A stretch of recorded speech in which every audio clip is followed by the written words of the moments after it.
కేవలం ఒక police station 24 గంటలు తెరిచి ఉంటుంది అధ్యక్ష. మా హాస్పిటల్ కూడా తెరిచి ఉంటాయి అధ్యక్ష. అది చెప్దామని చెప్దామని అధ్యక్ష. అంతే. Doctor Sanjay please question. అధ్యక్ష ధన్యవాదాలు అధ్యక్ష. అధ్యక్ష ఇంతకుముందు చెప్పినట్టు మళ్ళీ మంత్రివర్గ గారు ఒక విషయం చెప్తాను అధ్యక్ష. మీరే ఇప్పుడు చెప్పినారు కేవలం 497 పేషెంట్లు మాత్రమే 5 లక్షల కంటే ఎక్కువ వాడుకున్నారని, 10 లక్షలు వాడుకున్నారు అధ్యక్ష. That is amount in 37 crores. My humble request you మంత్రి గారు, సేమ్ టైం ఇప్పుడు ఇవాళ ముఖ్యమంత్రి గారు ఉన్నారు మీ ద్వారా అధ్యక్ష, దయచేసి ఇంటెన్సివ్ కేర్ ట్రీట్మెంట్ని ఆరోగ్యశ్రీలో ఇంక్లూడ్ చేయండి. Intensive care treatment is the biggest problem today. ఎవరైనా చూడండి మీరు, ట్రామా కానివ్వండి, any patient going on to ventilator, తప్పకుండా వాళ్ళ ఆస్తులు అమ్ముకునే పరిస్థితి వస్తూ ఉంది అధ్యక్ష. సో దయచేసి బికాజ్ మీరు ఎట్లాగూ 10 లక్షలు పెడతా ఉన్నారు, దాని కొన్ని ఇంటెన్సివ్ స్పెషల్లీ ఐసీయూ కోసము, ఎందుకంటే బీద వాళ్ళకు ఒక్కసారి ఐసీయూలో పోతే అధ్యక్ష, చూశాను కాబట్టి చెప్తా ఉన్నాను మీ అందరికీ, ఒక్కసారి బీద వాళ్ళ ఐసీయూలోకి పోతే తప్పకుండా ఒక ఆస్తి అమ్ముకోవాలి అధ్యక్ష. ఎందుకంటే per day any corporate hospital is charging in an intensive care, నేను చెప్పేది on ventilator at least 1 lakh rupees. So అర్థం చేసుకోండి అధ్యక్ష, ఎవరన్నా 4 రోజులు 5 రోజులు కానీ ఇంటెన్సివ్ కేర్లో ఉంటే తప్పకుండా ఒక ఆస్తి అమ్ముకునే పరిస్థితి బీద వాళ్ళకి వస్తూ ఉంది అధ్యక్ష. అండ్ జనరలీ ప్రజలు కూడా చాలా మంది, నేను అనుభవంలో చెప్తాను అధ్యక్ష, why don't you go to government hospital అంటే మీకు తెలుసు అధ్యక్ష, ఏమన్నా కానీ సార్ ఆస్తి అమ్ముకున్న పర్లే కానీ కార్పొరేట్ హాస్పిటల్ పోతుంది చెప్తున్నాను. సో దయచేసి మేము రిక్వెస్ట్ చేస్తామని మళ్ళీ ఒకసారి, చాలా తక్కువ మంది 10 లక్షలు వాడుకుంటా ఉన్నారు. మీరు ఒక్కసారి ఐసీయూ కేర్ని కానీ కొన్ని హాస్పిటల్స్ పెట్టండి, ప్రతి జిల్లాలో ఒక హాస్పిటల్, 3 హాస్పిటల్స్ ఆరోగ్యశ్రీలో ఐసీయూ కేర్ పెడతారా, వెంటిలేటర్ పెడతారా, ట్రామా పాలిట్రామా పెడతారా, దయచేసి తప్పకుండా పెట్టాలని చెప్పి మేము కోరుతాం అధ్యక్ష. అదేవిధంగా మీతో చిన్న రిక్వెస్ట్, ఆరోగ్యశ్రీ ఇంకా మీరు గ్రీన్ ఛానల్ అన్నారు కానీ 1 year నుంచి పెండింగ్లో ఉన్నాయి. ఏమవుతుందంటే క్లెయిమెంట్ వరకు పోతా ఉన్న తర్వాత కానీ పేమెంట్ క్లెయిమ్ వచ్చే లోపల ఈ మధ్య గ్యాప్లోనే చాలా రోజులు గ్యాప్ వస్తూ ఉంది. సో దయచేసి మీతో రిక్వెస్ట్ ఏంటంటే అది తొందరగా చేయండి. రెండోది ఈహెచ్ఎస్ సంబంధించి 2 నెలల నుంచి పెండింగ్లో ఉంది. రెండోది ఈహెచ్ఎస్లో ఇంకా చిన్న ఉదాహరణ చెప్తాను నేను అధ్యక్ష, లాంగ్ బోన్ ఫ్రాక్చర్ అంటే థై బోన్ ఫ్రాక్చర్ గురించి చెప్తాను. ఆరోగ్యశ్రీలో 40,000 ఉంది, కానీ ఈహెచ్ఎస్ వచ్చేసరికి కేవలం 30,000 ప్యాకేజ్. మీరు నమ్మరు, ఒక మామూలు కార్పొరేట్ హాస్పిటల్లో కూడా 50,000 సర్జన్ ఫీ ఉంటుంది అధ్యక్ష, 50,000 సర్జన్ ఫీ ఉంటుంది. అలాంటిది మనం మొత్తం ట్రీట్మెంట్కి ఈహెచ్ఎస్లో 30,000 రూపాయలు పెడితే వాళ్ళు నడిపించలేరు, క్వాలిటీ తప్పకుండా పడిపోద్ది. కాబట్టి మీతో నా హంబుల్ రిక్వెస్ట్, ఎట్టి పరిస్థితుల్లో కూడా దాని ప్రైజెస్ పెంచండి ఈహెచ్ఎస్లో. రెండోది సేమ్ టైం వాళ్ళ బిల్స్ ఏదైతే 2 ఏళ్ళ నుంచి పెండింగ్లో ఉన్నాయో అవి ఇమ్మీడియట్గా ఆ హాస్పిటల్స్కి వచ్చేటట్టు చూసుకోండి. మూడోది మీతో చిన్న రిక్వెస్ట్ ఏంటంటే అధ్యక్ష, కొన్ని స్పెషాలిటీ హాస్పిటల్స్ ఉంటాయి, అంటే take for example and orthopaedic hospital or an ENT hospital. ఏమవుతుంది అక్కడ వాళ్ళకి జనరల్లీ 20 బెడ్ల నుండి 25 బెడ్ల వరకే ఉంటాయి. కానీ మన గైడ్ లైన్స్ ఏంటి, ఆరోగ్యశ్రీలో ఐసీయూ ఉండాలి, 50 బెడ్స్ ఉండాలి అని. If you can tweak it little, అంటే ఈ స్పెషాలిటీ హాస్పిటల్స్కి, సింగిల్ స్పెషాలిటీ హాస్పిటల్స్కి if you could give Aarogyasri మంచిగా ఉంటుంది అధ్యక్ష. ఎందుకంటే multiple doctors and multiple hospitals will cater to patients. General ఇప్పుడు ఏమవుతోంది, ఒక టౌన్లో ఒకటే హాస్పిటల్ కేటర్ చేస్తూ ఉంది ఆరోగ్యశ్రీలో, ఎందుకంటే చాలా తక్కువ టౌన్స్లో 50 పడకల ఆసుపత్రులు ఉంటాయి కాబట్టి.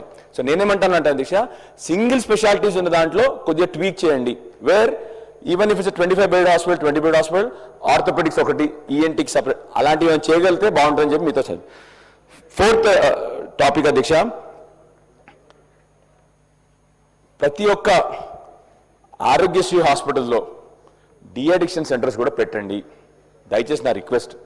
ఒక కౌన్సిలర్, ఒక de-addiction centre, it is a big problem. మనందరం దాన్ని రాజకీయంగా అటు ఇటు అనుకుంటా ఉన్నాం కానీ దయచేసి it is a big problem in towns, rural areas today. I hope everybody in this assembly agrees with me. చాలా పెద్ద ప్రాబ్లం అధ్యక్ష. సో దయచేసి మీతో కోరేది ఏంటంటే ఆరోగ్యశ్రీలోనే డిఅడిక్షన్ సెంటర్స్ని కూడా పెట్టేటట్టు మీరు చేయాలి. అదేవిధంగా ఇప్పుడు మనకి ప్రతి కాన్స్టిట్యున్సీలో 100 పడకల ఆసుపత్రి ఉంది, ప్రతి జిల్లా హెడ్ క్వార్టర్లో మెడికల్ కాలేజ్ ఉంది, హాస్పిటల్స్ ఉన్నాయి, అక్కడ కూడా డిఅడిక్షన్ సెంటర్స్ పెడితే మంచిగా ఉంటుంది అని చెప్పేసి మీతో కోరికలు. రెండోది ఒక్క కంప్లీట్ చేయాలి. ఇవాళ ముఖ్యమంత్రి గారు వచ్చారు కాబట్టి చిన్న డివైడ్ అవుతాను సార్. మొన్న ఆరోగ్య శాఖ మంత్రి గారు మొన్న బ్రహ్మాండంగా మీరు చెప్పారు 43 ఏది ఎంఎంఆర్ గురించి మాట్లాడుతూ we improved a lot. Yes, I agree with you. కానీ దేశం యావరేజ్ మనకి 43 గత 3.5 ఏళ్ల నుంచి 43 ఉంటా ఉంది. దేశం యావరేజ్ మాత్రం 97 నుంచి 88కి ఇంప్రూవ్ అయింది. నా humble request you, why I tell you also. ఉదాహరణకి మీరు 25లో ఫ్యాక్టర్స్ ఇన్ఫ్లుయెన్సింగ్ అంటే initiative influencing maternal health outcomes పెట్టారు. మీరు ఏంటంటే దాంట్లో పెట్టింది మీరు అమ్మ ఒడి ఒకటి పెట్టారు, మీరు ఎంసీహెచ్ కిట్ పెట్టారు, అదేవిధంగా అనీమియా ముక్త్ భారత్. కానీ ఈసారి మళ్ళీ మీరు పోయినసారి యాడ్ చేసిన ఎంసీహెచ్ కిట్ ఈసారి మళ్ళీ తీశారు మీరు. ఇప్పుడు ఈసారి కేవలం అమ్మ ఒడి సర్వీసెస్ అనీమియా ముక్త్ భారత్ చేశారు. అంతకుముందు మిమ్మల్ని పదే పదే రిక్వెస్ట్ చేస్తే మీరు పోయినసారి ఎంసీహెచ్ కిట్ అని పెట్టారు, mother and child health care kit అని.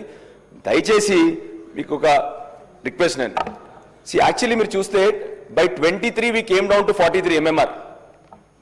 But past 3.5 years we have not improved at all. ఎందుకు చెప్తాను మీకు? అప్పుడు ఆ రోజు ఏమేంటి factors which influenced Amma Vodi, there was KCR kit, there was KCR nutrition kit, there was anaemia Mukt Bharat, there was Arogya Lakshmi. So నా humble request ఏంటంటే sir, I mean whatever మనం మీ పోయినసారి ఎంసీహెచ్ కిట్ పెట్టారు, దాంట్లో మోస్ట్ ఇంపార్టెంట్ పోయినసారి కూడా మీ వాళ్ళు రాసినప్పుడు మన వాళ్ళు ఏం రాశారంటే మన officers women get financial assistance of 12,000 for male and 13,000 for girl child. అంటే మేరే ఇవన్నీ కూడా కిట్లో సబ్బులు అవన్నీ ఉంటాయి. కానీ actually the idea behind the 12,000 and 13,000 is it is actually wage compensation for women. Because generally తెలంగాణలో మహిళలు 9వ నెలలో కూడా పనిచేస్తారు చాలా మంది.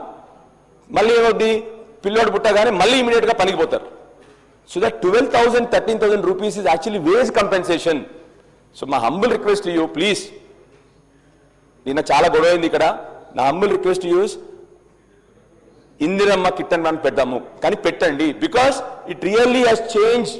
ఎంఎంఆర్ తగ్గడానికి కానీ ఐఎంఆర్ తగ్గడానికి కానీ చాలా చాలా సహకరించింది. ఈసారి మొత్తానికి అది తీసేసినారు. కాబట్టి నా హంబుల్ రిక్వెస్ట్, ముఖ్యమంత్రి గారు వచ్చారు వాళ్ళ అసెంబ్లీలో, ప్లీజ్ యాడ్ ఇట్ సార్. నిజంగా it really helps. It's wage compensation ఒకటి, సేమ్ టైం వేజ్ కంపెన్సేషన్ జరుగుతూ ఉంది, same time women health, child health is very good. That is the reason MMR కానీ ఐఎంఆర్ ఇన్ఫెంట్ మోర్టాలిటీ రేట్ కానీ maternal mortality rate బాగా తగ్గింది. మీరు చూస్తే ఇంకొకటి జరిగింది ఈసారి. అంతకుముందు హాస్పిటల్, గవర్నమెంట్ హాస్పిటల్ డెలివరీ 23 కల్లా 61% చేరినాం. ఈ సంవత్సరం మళ్ళీ మనం 50%కి వచ్చేసినాం government hospital delivery. So you understand what is happening? Because these facilities are not there now. The government hospital deliveries are again coming down now. Again people are going to private hospitals. మళ్ళీ private hospital పోతా ఉన్నారు. మళ్ళీ వాళ్ళ మీద బోలేడంత వాళ్ళ మీద మళ్ళీ strain పడుతుంది. So my humble request you again, sorry for deviating from the topic, కానీ my humble request you again is please try to add this MCH kit, mother and child health kit అని చెప్పి నేను కోరుతా ఉన్నాను. Thank you అధ్యక్ష, thank you so much. Harish Rao garu. అధ్యక్ష, గౌరవ సభ్యులు డాక్టర్ సంజయ్ గారు చాలా చక్కగా ఒక డాక్టర్గా తనకుండే అనుభవంతో మంచి విలువైనటువంటి సూచనలు ఇచ్చారు. ఐ రిక్వెస్ట్ ద మినిస్టర్ గారు దాన్ని పాజిటివ్గా తీసుకొని సంజయ్ గారు సూచనలు తీసుకుంటారని భావిస్తూ ఒక 2-3 ఈ ఆరోగ్యశ్రీకి సంబంధించి మంత్రి గారితో నా సూచన ప్లస్ కొన్ని జరుగుతున్నటువంటి విషయాలు ప్రభుత్వం దృష్టికి తేవాలనేటువంటి ఆలోచన. అధ్యక్ష, ఆరోగ్యశ్రీ అనేది డాక్టర్ వైఎస్ రాజశేఖర రెడ్డి గారు ప్రారంభించిన పథకం. మరి మా ప్రభుత్వం వచ్చిన తర్వాత కూడా ఇది ఒక మంచి కార్యక్రమం అని చెప్పి ఈ ఆరోగ్యశ్రీని 2 లక్షల రూపాయల నుంచి ఆ రోజు 5 లక్షల రూపాయలకు పెంచి ఈ పథకాన్ని బీఆర్ఎస్ ప్రభుత్వం కొనసాగించింది. అధ్యక్ష, సో బీఆర్ఎస్ ప్రభుత్వ హయాంలో దాదాపు మేము 8,000 కోట్ల రూపాయలు ఖర్చు పెట్టి 18 లక్షల మందికి బీఆర్ఎస్ సమయంలో ఆరోగ్యశ్రీ కింద సేవలు అందించడం జరిగింది. సరే, మీ ప్రభుత్వం వచ్చిన తర్వాత మీరు ఏమన్నారంటే దీన్ని 5 లక్షల నుంచి 10 లక్షల రూపాయల వరకు పెంచుతామని చెప్పారు. కానీ ఇలా మంత్రి గారు ఇచ్చిన సమాధానంతో మనకు చాలా స్పష్టంగా ఏమర్థమవుతుందంటే అధ్యక్ష, ఈ 5 లక్షల నుంచి 10 లక్షల రూపాయలకు పెంచడం వల్ల ఈ ప్రభుత్వం వచ్చిన 2.5 సంవత్సరాల్లో ఎంతమంది లబ్ధి పొందారంటే కేవలం 496 మంది మాత్రమే లబ్ధి పొందారు ఈ 2.5 yearsలో. కారణం ఏంటి అంటే ముఖ్యంగా కార్పొరేట్ ఆసుపత్రులు ఈ మేజర్ సర్జరీస్కు ఆరోగ్యశ్రీ కింద ట్రీట్మెంట్ ఇవ్వడం లేదు. దాని మీద రివ్యూ చేయండి, ఎందుకు ఈ అవకాశాన్ని ప్రజలు పొందలేకపోతున్నారో రివ్యూ చేయండి. ఇన్ఫ్యాక్ట్ మా ప్రభుత్వం ఉన్నప్పుడు కూడా మేము చెప్పుకోలేదు కానీ